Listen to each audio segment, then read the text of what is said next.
Hello, everyone, and welcome back to the weekly MMA Cycles Market Update. Today is Wednesday, the 22nd of January, 2025, and I'm Gianni DePoce, your host. We are seeing some pretty impressive moves in the market today. We had big earnings beats in names like Netflix, and this has sent the S&P cash index to new all-time highs, and it seems like for the other indices, new all-time highs aren't that far away. So let's get into the charts here, starting off with the Dow Jones. You can see here we had a really important cyclical bottom completed on the 13th of January, which was last Monday. That was the same day that the sun formed a trine to Uranus. But to start off this week, it was a shortened trading week here in the US. Yesterday, we had Sun conjunct Pluto. And that's a pretty powerful aspect, a really powerful wealth aspect. You know, Pluto known to be a planet associated with wealth as well, not just Jupiter.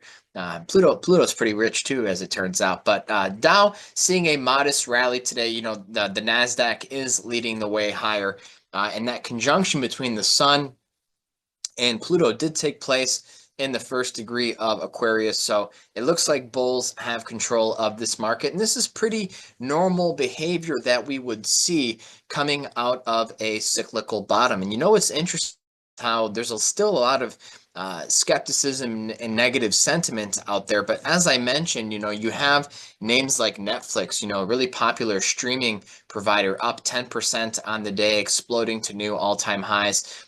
This is definitely helping what's going on in the NASDAQ. So it looks like we're in a new bull market, and you know, it's going to lead to probably new all-time highs in the coming days and weeks. Now, over the weekend, we do have Venus trine Mars, and then aside from that, we do have the Lunar New Year next Wednesday, the 29th of January, and that's going to pretty much take us to the end of the month. But if you take a look at what's happening in bond markets, you know, you are seeing a little bit of selling here. And once again, geocosmics coming in for a key reversal. The high yesterday happening the same day as the conjunction between the Sun and Pluto. Pluto rules debt. Now, this could be an important bottom in bonds here as well. So I'm really looking forward to seeing how this closes the week here.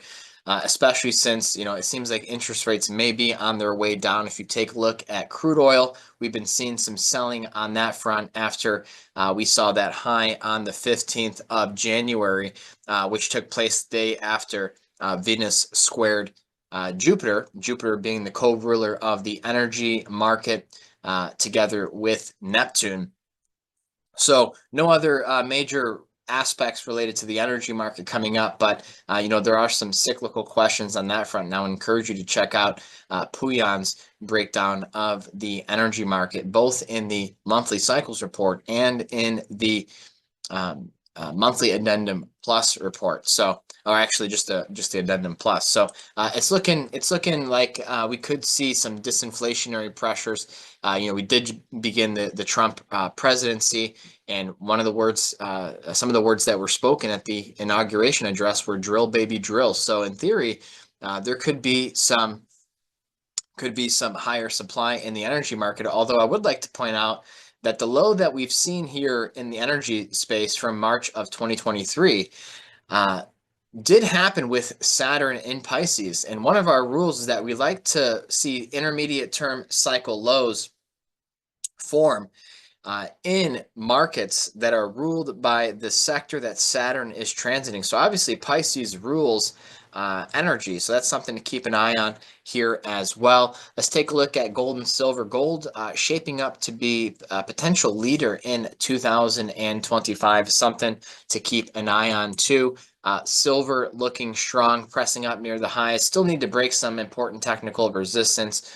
But we are coming out of a higher low with respect to the trend. If we take a look at what's happening in currencies, the euro up modestly. It does look like we've begun a new cycle of significance, but I'm interested to see if we can hold this rally going into Venus trine Mars over the weekend. Obviously, Venus being the ruler of the currency market. If you take a look at the dollar against the yen, you're seeing the dollar rally today, but I would like to let our viewers know that there is a really high probability that the Bank of Japan raises interest rates this week. So that could lead to a bit more turbulence, even though that low that we saw yesterday does check out for a potential cyclical bottom, something that we'll be keeping an eye on, of course. And let's take a look at crypto markets. Bitcoin hitting a new all-time high in cash a couple of days ago, taking a break here. And again, doesn't really change my outlook here from a technical standpoint. I would like to see this go sideways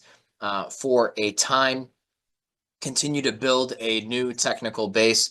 But as long as, Bitcoin's above 88, 90,000, I don't really see much of a reason to be bearish, even though I do think some more sideways action would be constructive.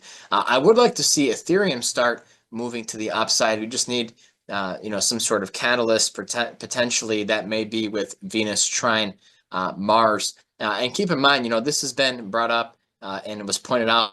MTA graduate Chris Lindahl, Mars is still in Cancer, and we often see 20% or greater moves in crypto markets when Mars is transiting that sign. So that's everything that we're looking at right now in terms of announcements. I strongly encourage you to check out a webinar that Ray Merriman will be conducting here on Sunday, the 25th of January, kind of just breaking down what's going on across the world from a geocosmic standpoint. A lot of changes politically, economically, and socially seem to be unfolding right now. So Ray will be hosting that webinar on the 25th. I don't think you want to miss that.